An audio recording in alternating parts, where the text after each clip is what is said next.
if you will impose your belief system to others, you are actually stepping on other people's right. Hello everyone, Namaste.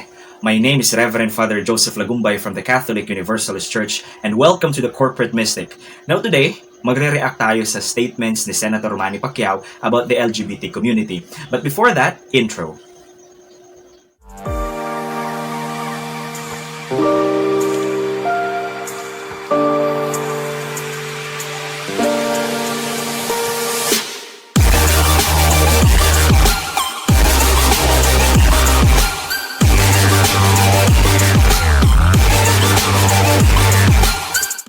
Kung matatandaan nyo, way back 2016, Senator Manny Pacquiao has made a very radical statement about the LGBT community, no? When he said na mas masahol pa daw sa hayop ang mga LGBT. Bawal naman yung same-sex marriage. Ginawa ang babae para sa lalaki, ginawa ang lalaki para sa babae. Common sense lang. Makakita ka ba ng any animals na lalaki sa lalaki o babae sa babae? Mas mabuti pa yung hayop. Marunong kumikilala kung lalaki o lalaki, babae, babae. Ngayon, kung lalaki sa lalaki o babae sa babae, mas masahol pa sa hayop ang tao. Di ba? Ang hayop lang, hindi talaga mong pwedeng magsama ang lalaki sa lalaki. However, according to his social media post a few hours after he made that statement, he mentioned that his statements were actually taken out of context kasi nga hindi na ipahayag yung kabuuhan ng interview and he doesn't meant to offend the LGBT community. Senator Manny Pacquiao is a Christian. He is practicing Christianity since childhood, though he was a Roman Catholic at birth. However, later on, his spirituality evolved at ngayon nga, he is a Christian, perhaps a born-again Christian. And we also see Senator Manny Pacquiao transformed his life from rags to riches, and he is very commendable. Now, just a disclaimer, no?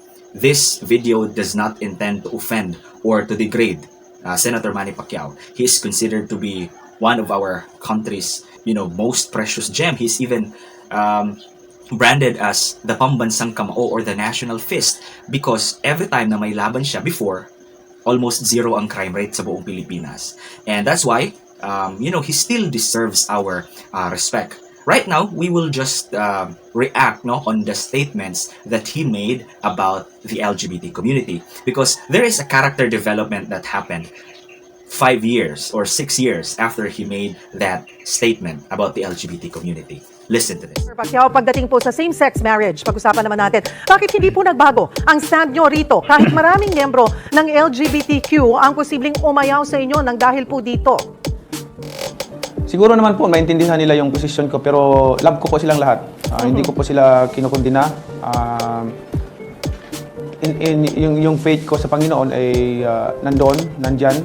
At kung ano man yung paniniwala ko, yun po yung paniniwala ko. Pero hindi ibig sabihin na ayaw ko ng mga LGBT.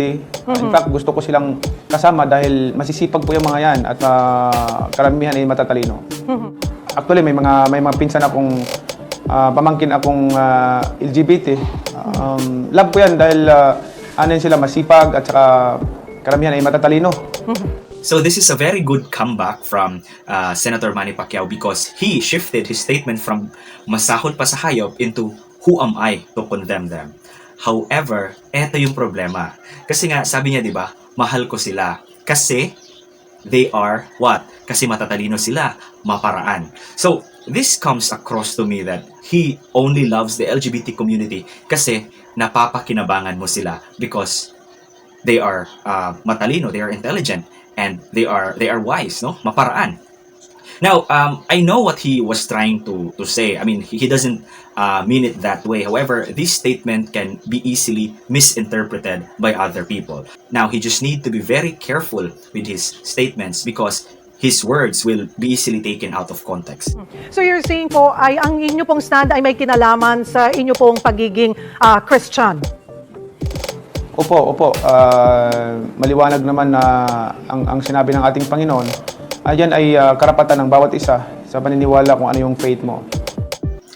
His statement is very understandable kasi nga he is standing on the perspective of traditional mainstream Christianity. However, for us, just like our church, for progressive Christians like our church, we interpret things differently, especially when it comes to the LGBT community. For us, the verses in the Bible that pertains to the LGBT community is actually taken out of context. I have made several videos about this, but just a summary. The book of Leviticus does not speak of a loving, Christ-centered homosexual relationship. However, it speaks of the evils of the homosexual ritualistic sex in the temples of Molech, Ishtar, and Astarte. So, it does not speak of a loving couple that is Christ-centered. No? Madaming LGBT ngayon na mga couples that are very Christ-centered. But 3,000 years ago, or even more than 3,000 years ago, that does not exist. The book of Leviticus speaks of the ritualistic sex that they do in fertility temples. And number two, Sodom and Gomorrah also does not condemn or does not speak of a loving, Christ-centered homosexual relationship. Rather, it speaks of a homosexual rape. This is used in ancient times to humiliate people, especially to those royal-blooded kings or generals. And kapag humiliate sila, kung if invaders, especially generals or royal-blooded from other countries, tries to invade a specific land or a specific country, the rulers of that country will be raped in a homosexual manner in public. So that was actually what was happening in the story of Sodom and Gomorrah. Next is the Apostle Paul does not speak against a loving, Christ-centered homosexual relationship. Makikita natin sa New Testament, especially in the Corinthians, Romans, in Timothy, makikita natin doon na Paul seems to be, condemning homosexuals, but actually no. Paul was actually condemning first, homosexual temple prostitution. Second, Paul is actually condemning pedophilia. So, if you want to know more about these things, I will put a link of my previous videos in the description below rather, and also perhaps at the end of this video. Lamang kung sakali man pong palarin kayo sa pagkapangulo, ano po ang plano ninyo or paano nyo po matutulungan ng LGBTQ community?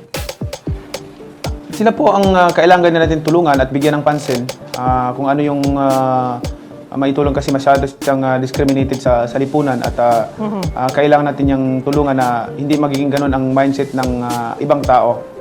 Magkakaiba lang po siguro doon sa paniniwala natin sa Panginoon, pero as a human, siguro hindi tayo pwedeng mag-discriminate o mag-condemn dahil who are we to condemn them? So yan po ang mahalaga ay nagkakaisa tayo at nagmamahalan. Now, it's funny that Senator Manny Pacquiao mentioned anti-discrimination. The LGBT people should not be discriminated. Well, that is actually good. That's actually a good move.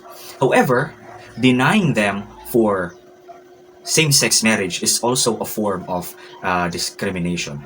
You need to understand that there should be a separation of church and state. Kasi church that is your belief, that is your spiritual and religious belief. While the state, this pertains to the welfare of the human beings in a certain country. So, actually, yung hinihingi naman ng mga LGBT community is actually the recognition na mabigyan ng law at ma-illegalize ang kanilang kasal. Kasi, pinaka na-discriminate ang mga LGBT sa pamilya.